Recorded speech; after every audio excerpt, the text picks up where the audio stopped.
But how does a machine systematically adjust its own parameters to separate two classes of data without human intervention? This is the hardware of an early perceptron. Engineers once built these systems out of physical wire mesh to mimic biological neurons. However, to understand machine learning, we must look past the biology. The perceptron is defined by its mathematical function. The perceptron operates through supervised learning. The network is provided with an input, P, and a known target output, T.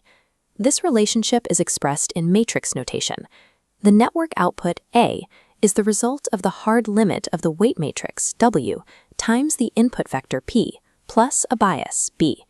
We can visualize this in a two-dimensional input space. If we take two input features, they become the coordinates P1 and P2. The input vector P is now a specific point on this coordinate plane. The network's current state is represented by a weight vector, W, which is a directional line extending from the origin. At its core, the perceptron evaluates the inner product of these vectors to divide the geometric space into categories. When the equation W transpose P plus B equals 0, it defines a continuous hyperplanar boundary in our space. In two dimensions, this boundary is a straight line. This boundary and the weight vector are geometrically linked. The decision boundary is always perfectly orthogonal to the weight vector W. The bias, B, determines the position of this boundary.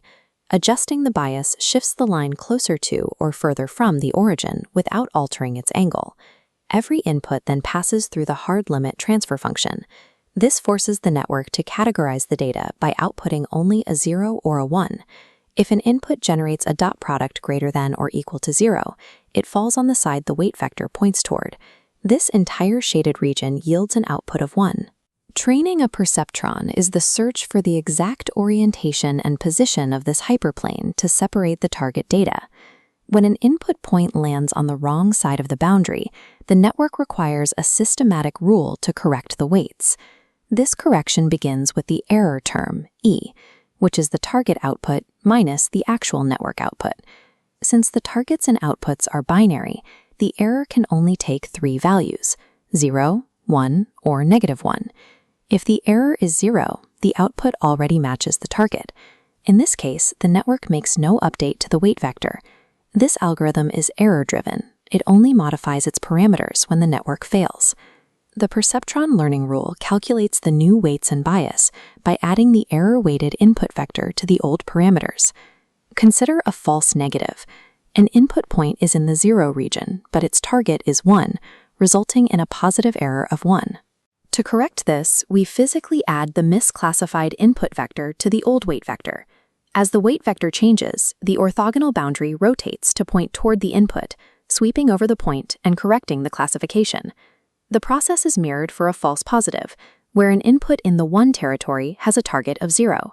Here, the error is -1, so we subtract the input vector from the current weight vector. The boundary rotates away from the false positive, leaving the point in the correct region for an output of 0. For networks with multiple neurons, this logic simply scales up, updating the entire weight matrix row by row. The perceptron iteratively nudges the hyperplane through vector addition until the space is partitioned correctly. This raises a critical question. How do we know this process will ever find a solution? The perceptron convergence theorem provides a mathematical guarantee provided three assumptions are met. First, a solution must exist. Second, weights update only when an error occurs. Third, there must be an upper bound on the length of the input vectors. If these conditions are met, the algorithm is proven to solve the classification problem in a finite number of steps. The convergence proof ensures that for any problem meeting these exact criteria, the perceptron algorithm will ultimately find a solution and complete its search. However, this guarantee depends entirely on the assumption that a linear solution exists. Consider the XOR logic gate. Identical targets sit diagonally across from one another in an interlocking pattern. Because the perceptron can only draw a single straight line, it is mathematically impossible to isolate them. The boundary thrashes back and forth endlessly. This is the state of linear inseparability.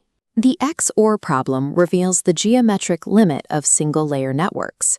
To map interlocking, non-linear realities, researchers had to look toward architectures with multiple layers.